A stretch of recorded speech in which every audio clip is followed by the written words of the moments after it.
Hello दोस्तों, this is Ranjeet Rajput and welcome to study with Ranjeet sir YouTube channel. आज हम लोग पढ़ने जा रहे हैं संविधान का दूसरा लेक्चर, जिसमें आज हम पढ़ेंगे विधायिका, कार्यपालिका और न्यायपालिका, जिसे लेजिस्लेचर, एग्जीक्यूटिव और जुडिशरी के नाम से जाना जाता है। तो यहाँ पर इन शब्दों को जानेंगे, इनका मतलब क्या होता है, इसमें कौन कौन आता है। तो इसके बारे में आज हम लोग डिस्कस करने वाले हैं।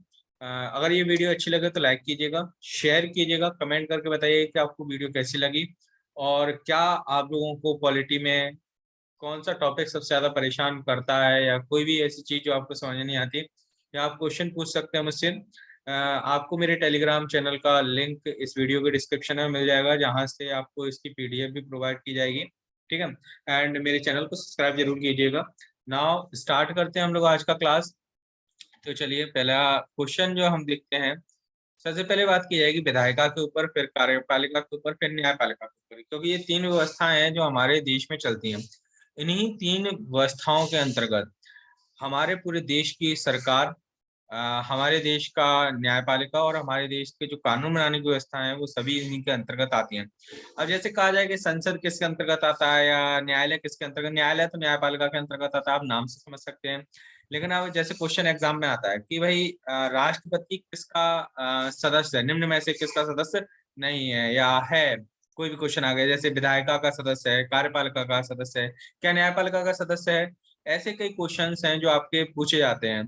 प्रधानमंत्री किसके अंतर्गत आता है, मंत्रिमंडल किसके अंतर्गत आता है, और मानिए जो विपक्ष का व्यक्ति है या विपक्ष का मंत्री है, विपक्ष का जो सदस्य है, या कोई आम व्यक्ति जो नॉर्मल किसी पार्टी से बिलोंग करता हो, जो विपक्ष में है, तो वो लोग भी आखिर किसके अंतर्गत आते हैं, क्या विधायिका के अंतर्गत आते हैं, कार्यपालिका के अंतर्गत आते हैं या न्यायपालिका के। तो ऐसी चीजों का आज हम लोग डिस्कस करने वाले हैं। चलिए, पहली चीज देखेंगे विधायिका, लेजिस्लेचर जिसे हम कहते हैं। सिंपल सी चीज है। विधायिका को थोड़ा सा जैसे हम हिंदी में पढ़ते हैं संधि विच्छेद करना, तो मैं आपको एक बड़ा ही अच्छी तरीके से चीजें बता देता हूँ। विधायिका को नॉर्मली आप देखा जाए तो क्या कह सकते हो, विधि। जैसे विधायिका को आप अलग करो, विधि, ठीक है। विधि प्लस आलय ऐसा होता है ना, विधालय। ऐसे ही विधायिका, जहां पर विधि का निर्माण, विधि क्या होती है, कानून। कानून भी कह सकते हो, आप चाहो तो नियम भी कह सकते हो। अब ये किसके लिए बनता है, देखो, हमारे देश में दो स्तर पर कानून बनाए जाते हैं, बड़े स्तरों पर। जैसे एक तो बनता है पूरे भारत के लिए, और एक बनता है आपके राज्य के लिए।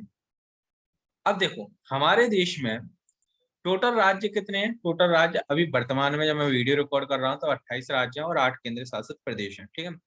तो 28 राज्य, जैसे माना है बिहार है, एमपी है, यूपी है, आपका पंजाब है, राजस्थान है, केरल, तमिलनाडु, वेरियस है, ठीक है।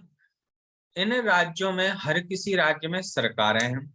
इन सरकारों के द्वारा क्या होती हैं, अपने अपने राज्य के लिए क्या होता है, कानून बनाए जाते हैं। जैसे मैं एक बड़ा ही नॉर्मल एक एग्जांपल बताता हूँ। जैसे बिहार सरकार में एक चीज है, शराब निषेध अधिनियम। यानी बिहार में शराब पीना निषेध है, ये कानून है। लेकिन झारखंड सरकार में ऐसा कोई कानून नहीं है, मध्य प्रदेश में ऐसा कोई कानून नहीं है, यूपी में नहीं है, वेस्ट बंगाल में नहीं है, ठीक है। यानी अगर बिहार राज्य ने कोई कानून बनाया कि शराब पीना निषेध है, वितरित करना निषेध है, तो केवल कहाँ पर लागू हुआ, केवल केवल बिहार राज्य में लागू हुआ। क्या उसके आस पड़ोस के राज्यों में लागू नहीं हुआ। यानी राज्य के द्वारा जो विधि बनाई जाएगी वो केवल उसी राज्य में लागू होगी। लेकिन दूसरी बात, जैसे मैं भारत की बात करूं, एक ट्रांसपोर्ट अधिनियम आया, जिसमें अभी कुछ ही साल पहले आया था, जिसमें काफी ज्यादा बवाल हुआ कि भाई जो दरें थी, जो चार्जेस थे वो काफी ज्यादा थे, कि भाई रॉन्ग वे में जाना या गाड़ी पे हेलमेट नहीं लगाना तो 10,000, 25,000 ऐसा का चालान हो रहा था। तो पूरे हिंदुस्तान में लागू था। यानी वह कानून जो पूरे देश में लागू हो, जिसमें सभी राज्य आ जाएं, सभी केंद्र शासित प्रदेश आ जाएं, उसके लिए कोई नहीं छूटा जाए। तो ऐसा कानून जो पूरे भारत में लागू हो, एक ऐसा कानून जो केवल राज्य के द्वारा बनाया जाए, उसी राज्य में लागू। तो कानून बनाने वाली संस्था को हम विधायिका कहते हैं। क्लियर? आशा करूंगा आपको समझ आया होगा कि विधायिका किसे कहा जाता है, जो कानून बनाती हो। कानून दो स्तर पर बनते हैं, एक देश के लिए बनता है और एक राज्य के लिए बनता है। तो देखो, किसी विशेष स्थान, ठीक है, या संस्था द्वारा राष्ट्र या राज्य को सुचारू रूप से संचालित करने के लिए, देखिए क्योंकि आप किसी भी चीज को अगर बड़े अच्छे से चलाना चाहते हैं तो उसके लिए कानून नियम होने चाहिए। अगर नियम और कानून नहीं होंगे तो कोई भी व्यवस्था, कोई भी चीज आपकी सुचारू रूप से यानी सुबल रूप से, सरल रूप से नहीं चल सकती। तो सुचारू रूप से संचालित करने के लिए नियम, कानून या विधि का निर्माण किया जाता है, उसे विधायिका कहते हैं। अब हमारे यहाँ विधायिका दो हैं। जैसे अगर मैं बात करूं, अगर देश, देश क्या है, अपने देश का नाम भारत है, इंडिया भी है, आर्टिकल फर्स्ट के द्वारा दोनों नामों को स्वीकृति दी गई। अगर भारत या इंडिया के लिए कोई कानून बनेगा तो वो किस संस्था में बनेगा, तो वो संस्था होगी संसद। यानी अगर देश के लिए, पूरे देश के लिए कानून बनाना है तो ये संस्था उत्तरदायी है कि ये कानून बनाएगी पूरे देश के लिए, जो पूरे देश में लागू होगा। अगर बात की जाए हर राज्य की, और राज्य में जो कानून बनेगा वो बनता है विधानमंडल में। कहा बनता है? विधानमंडल में। ठीक है, याद रखिएगा, विधानमंडल जो राज्य के लिए कानून बनाता है, संसद जो देश के लिए कानून बनाता है। तो आपसे पूछा जाए कि विधायिका में कौन कौन सी संस्थाएं आती हैं। अगर संस्थाएं पूछी जाएंगी तो संसद और विधानमंडल आपका आ जाएगा। क्लियर? अब मैं एक क्वेश्चन पूछता हूं आपसे कि सर, एक चीज है, पूछा जाता है कि विधायिका के सदस्य कौन है। जैसे मैं आपको संसद में के हिसाब से समझाता हूँ ताकि आपको चीजें बड़े अच्छे से क्लियर हो जाए। ठीक है, जैसे मैं संसद को लेकर चलूंगा ताकि आपको फिर नॉर्मली याद हो जाएगा, कोई इशू नहीं आएगा उसमें। जरा इरेज कर लेते हैं इसको। जैसे मैं बात करूं संसद को लेकर, जैसे संसद है बेटा, संसद में क्या होता है, पक्ष भी होता है और विपक्ष भी होता है। पक्ष क्या होता है सर? जिसकी सरकार है, जिसकी सरकार हो वो पक्ष होता है। बाकी सब क्या होता है, जिसकी सरकार नहीं है वो विपक्ष है। जैसे आज वर्तमान बात करें तो बीजेपी की सरकार है, नरेंद्र मोदी जी जो है अभी भारत के प्रधानमंत्री हैं, याद रखिएगा। और विपक्ष में आपकी कांग्रेस पार्टी है, आप पार्टी है, जो है आपकी सपा है, बसपा है, बहुत सारी पार्टियां हैं जो आपकी विपक्ष में बैठी हुई, जिनकी सरकार नहीं है। अच्छा, संसद में जो कानून बनेगा क्या वो केवल सत्ता पक्ष यानी जिसकी सरकार है केवल वही बना लेती है, या विपक्ष का भी कुछ महत्व रहता है? बिल्कुल सर, विपक्ष का महत्व रहता है। विपक्ष उस जो कानून आता है यानी जो विधेयक आता है उस पर आर्ग्यूमेंट करती है कि इसमें ये गलतियां हैं, ये सही है, ऐसी चीजों को करने के बाद जब उसमें से पास हो जाता है, राष्ट्रपति सिग्नेचर कर देता है, वो हम अलग प्रोसेस पढ़ेंगे कि भाई कानून कैसे बनता है। ठीक है, तो यानी कहने का तात्पर्य यह है कि संसद में जो कानून बनाया जाता है उसमें सत्ता पक्ष महत्व रखती है सबसे ज्यादा, उसके बाद में विपक्ष भी उसमें पार्टिसिपेट लेता है। यानी संसद में जितने भी सदस्य हैं, जितने भी सदस्य हैं, वो सभी किसके सदस्य यानी संसद में आते हैं। वो सभी लोग क्या करते हैं, कानून बनाने में हेल्प करते हैं। यानी संसद का प्रत्येक सदस्य आपका किसका पार्ट हो गया, और संसद किसका पार्ट है, विधायिका का। और संसद का प्रत्येक सदस्य क्या हो गया फिर, सर संसद का प्रत्येक सदस्य हो गया विधायिका का पार्ट। किसका पार्ट हो गया, विधायिका का। सिंपल सी बात है।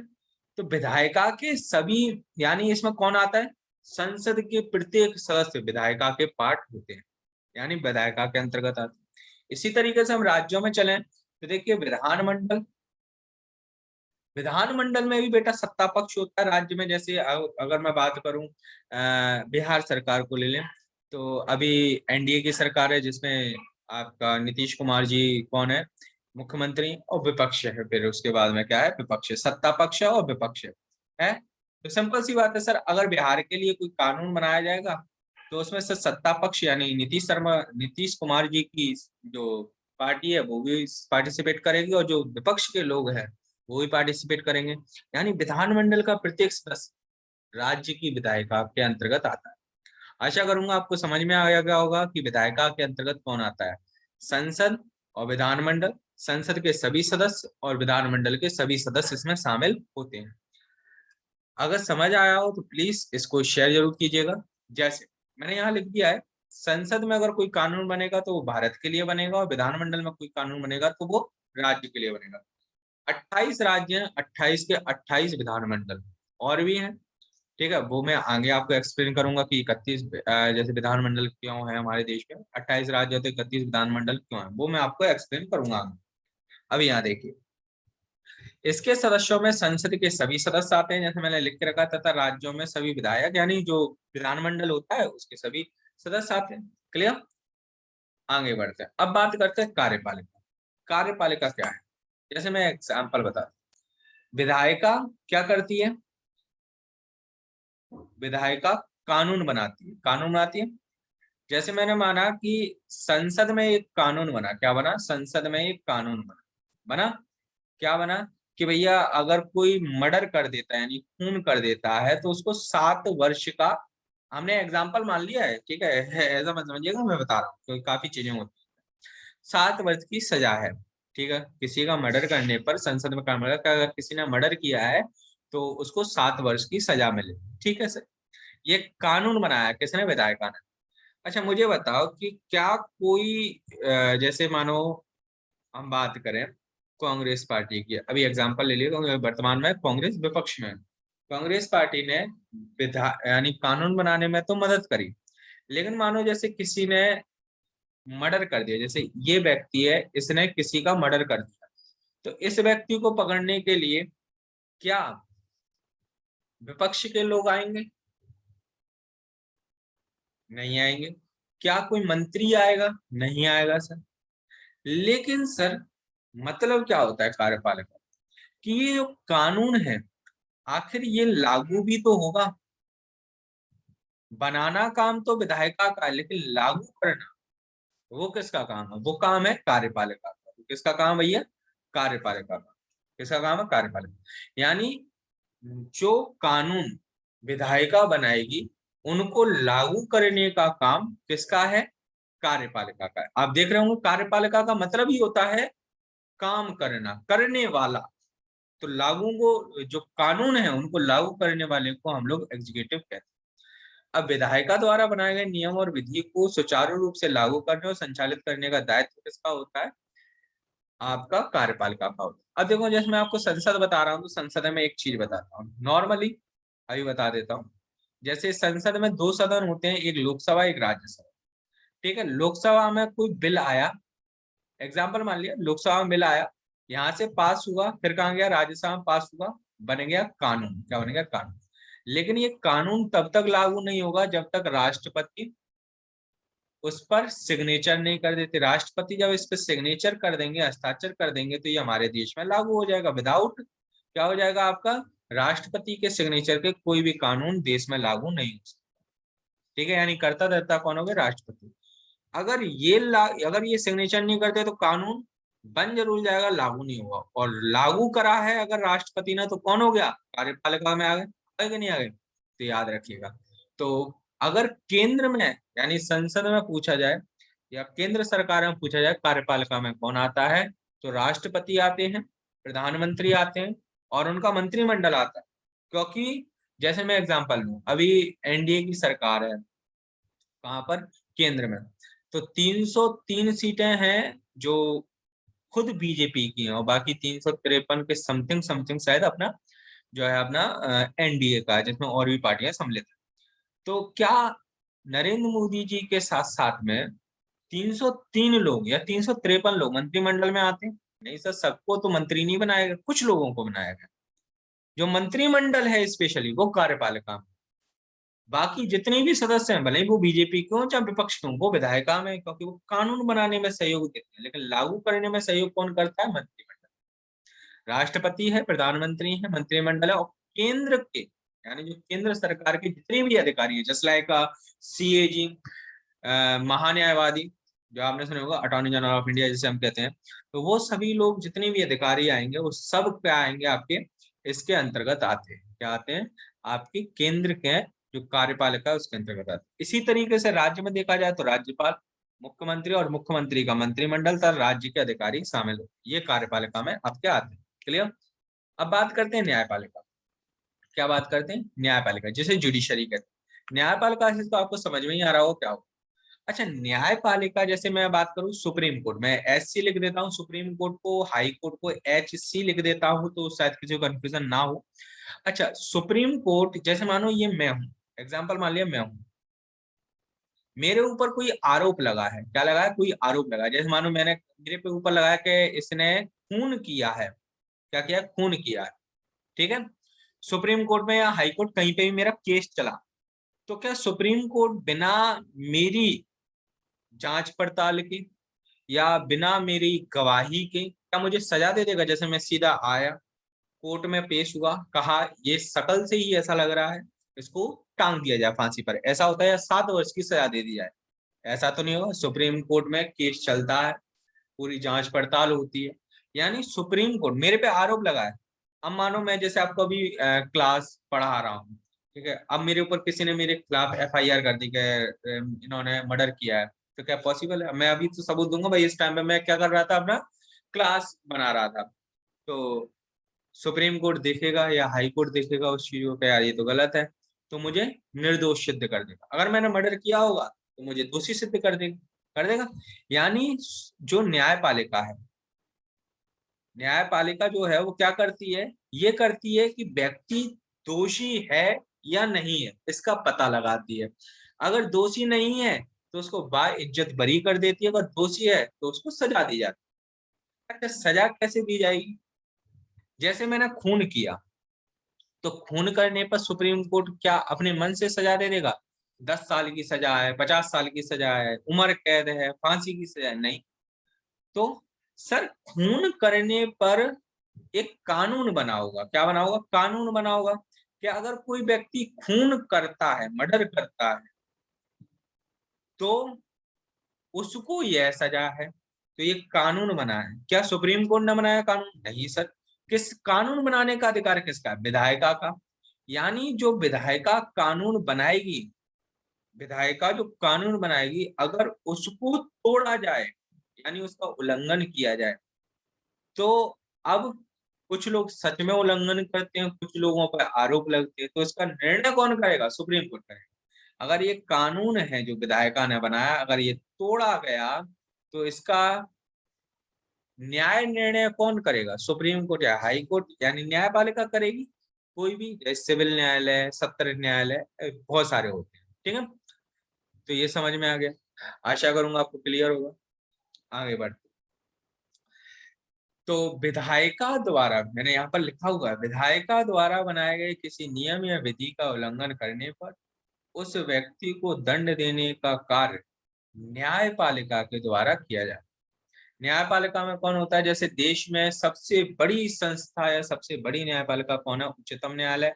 उससे छोटा फिर हाई कोर्ट है। वर्तमान में हमारे 25 हाई कोर्ट है जब मैं वीडियो रिकॉर्ड कर रहा हूँ उस समय, ठीक है। और अधीनस्थ न्यायालय, अधीनस्थ न्यायालय में आपका जिला न्यायालय, सिविल न्यायालय, सत्र न्यायालय, family court, SC ST court, बहुत सारे न्यायालय आपके सम्मिलित रहते हैं। क्लियर?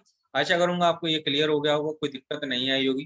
अगर कोई प्रॉब्लम आती है तो आप पूछ सकते हैं। देखिए, वीडियो भले ही लंबा हो गया, लेकिन मैंने आपको इस तरीके से समझाया है कि आप लोगों को समझ आ जाए। कुछ बच्चे स्टार्टिंग अभी सोच रहे होंगे सर बिल्कुल स्टार्टिंग से पढ़ा रही है, ये सब चीजें तो हमें आती है, लेकिन उन बच्चों के लिए भी मैं बना रहा हूँ जो बिल्कुल ही नहीं जानते, फ्रेशर है, तो उन लोगों के लिए भी वीडियो बहुत अच्छा रहेगा। आशा करूंगा आपको पसंद आएगा। तो अगर क्लास अच्छी लगी हो तो प्लीज इसे लाइक एंड शेयर जरूर कीजिएगा। बस इतना ही सा है। सब्सक्राइब करें ना करें कोई दिक्कत नहीं है। देखो, सब्सक्राइब करने से ये होगा कि आपको मेरी वीडियो की नोटिफिकेशन पहले पहुंचेगी। लाइक करेंगे तो मुझे मोटिवेट मिलेगा, मोटिवेशन होगा कि भाई हाँ, बच्चों को पसंद आ रहा है तो मुझे बनाना चाहिए। कमेंट करके जरूर बताइए कैसा लगा। और हाँ, शेयर करेंगे जो बिल्कुल बेसिक से स्टार्ट कर रहे हैं या जिनको समझ में नहीं आता, बहुत दिक्कतें होती है। देखिए, मैंने काफी लंबा समय बताया है बच्चों को, आप लोगों के साथ में, इवन कई बच्चों के साथ में, तो उन्हें समझ में आया कि बेसिक बहुत कमजोर है उनका। तो वहाँ मैं कोशिश कर रहा हूँ कि आपका क्लियर है। शेयर करने से वहां पर आपको उन बच्चों की हेल्प करने के लिए मिलेगा। Thank you all of you and take care. अब फिर मिलते हैं अब एक नेक्स्ट वीडियो में। जय हिंद, जय भारत, नमस्कार।